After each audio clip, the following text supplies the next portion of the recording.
Hello guys, my name is Anna and I'm from Ukraine, a beautiful country in the center of Europe that has so many things to show the world. But I have to continue speaking about terrorist attacks that Russians do to Ukraine since the start of their full-scale invasion.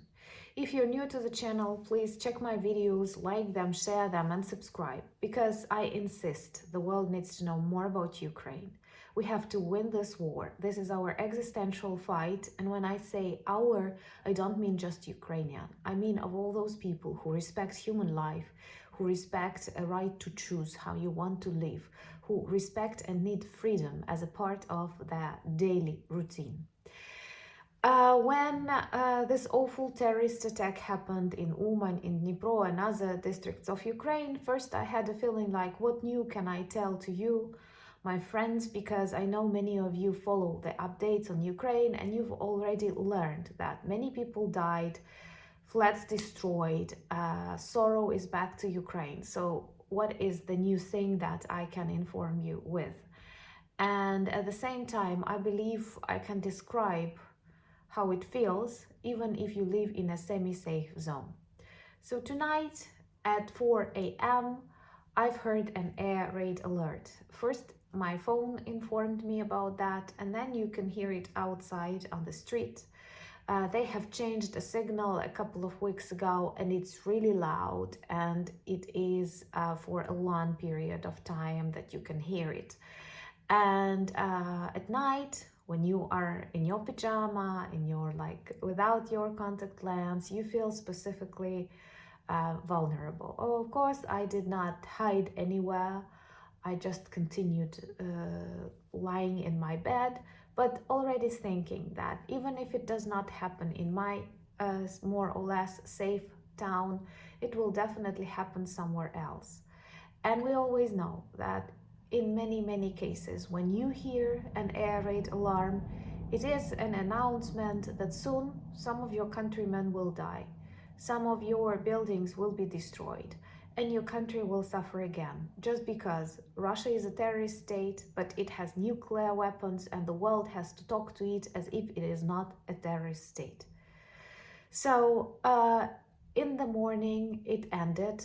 It lasted approximately 2 hours. So in 6 a.m., we were informed that the end of the air raid alarm. And then in the news, I've learned what happened during these 2 awful hours at dawn. Many people died this night. They were civilians. For example, in the city of Uman, that is not far away from Kyiv, not far away from Vinnytsia, close to the center of Ukraine, 22 people died. Among them, 3 children. 2 10-year-old children, and I'm not sure about the age of the third one. They were sleeping at night at 4 a.m. in their apartment house. And a Russian, not Putin, pressed the button somewhere in Russia, and a missile fell on this house of people that were sleeping in their own country, not doing harm to anyone. Their only harm in the eyes of Russia was they identify themselves as Ukrainians. And the whole porch, the whole part of the building was destroyed. 109 flats. Many people were injured, many taken to hospitals. It is really difficult to work trying to find people in such conditions. And 22 are dead, including children. Russia is fighting with Ukrainian children because they are future of this country, because they identify themselves as Ukrainians. Now in Uman they have 2 points where people can get psychological and physiological support, and also they collect DNA. Not like in normal countries where you give your DNA to test your ancestors, but to find your relatives who might be unrecognizable. And everything was fine when they went to bed. They also watched movies, they drank their tea, they were wearing their pajamas, they were, I don't know, having dinner, reading books, making love, planning something for tomorrow. But in Ukraine, you are never sure you have tomorrow, just because Russians decided so. And what makes me specifically sad today is that it is not the first time it happened, and very likely not the last time it happened, even if counter-offensive is super effective. Because it takes really long to destroy such evil as Russia, Putin, and people who support him. And it's a tragedy that when you have nuclear weapons, you can do whatever you want. You can target civilians who sleep in their houses on their beautiful green streets approaching summer. And what is also bad, that even good people, kind people who are our supporters are getting used to that. Imagine like 3 years ago, if you would read about a terrorist act in one of the countries, when you learn that at night a whole house exploded, 22 people died, perhaps these news would be on the headlines for a week, and many of us would mourn, change avatars, write something, say something. But with this happening every week, every month, every day in Ukraine, even Ukrainians get used to that. And that is a tragedy too, because we are getting used to terrorism in our daily lives. We accept it. And Lavrov is speaking at UN Security Council when children are dead, lying in their own beds because they were sleeping in Ukraine, and it's dangerous to sleep in Ukraine, to walk in Ukraine, to talk in Ukraine.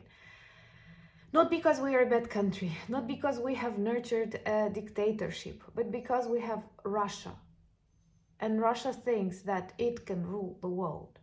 I don't want to live in the world ruled by Russia or Russia-style countries. And I'm sure you don't want that too. So if I can ask you something, I ask you, do not get used to things like that happening in Uman. Just for a second, imagine it happening in the streets that you know, with the people that you love. I wish you to never experience that, but this visualization helps to imagine what it feels to live in Ukraine, to plan your future in Ukraine, to, I don't know. So we have to stop Russia. We have to acknowledge that it is a terrorist regime. We cannot consider them political objects or subjects or whatever. They are not a country anymore. Putin is not a president and Lavrov is not a minister. This is a group of monsters that terrorize the world, starting from the country that is closest to them, Ukraine. But if we don't stop them here on the battlefields of my country, I never wished it to turn into a battlefield. But like, we don't have a choice right now, so we have to stop them here. Otherwise, they will continue further. And believe me, many of the horror films that we watch will look comedies then to us. I know that you feel my pain and pain of Ukraine, and I'm grateful for that you are alive, because now this means to be alive. We cannot ignore what is happening in Ukraine. Please speak about that with your politicians, with your friends who doubt or who want to forget, who want to have fun not thinking about Ukrainian children in their beautiful pajamas killed on their beds because they were Ukrainian children, nothing else. Please help us win this war. Thank you for your support. Thank you for coffees and that you are my patrons. This adds strength and ideas in future projects that I hope we all will be able to film and you will be able to see. Thank you so much for being with me. Slava Ukraini!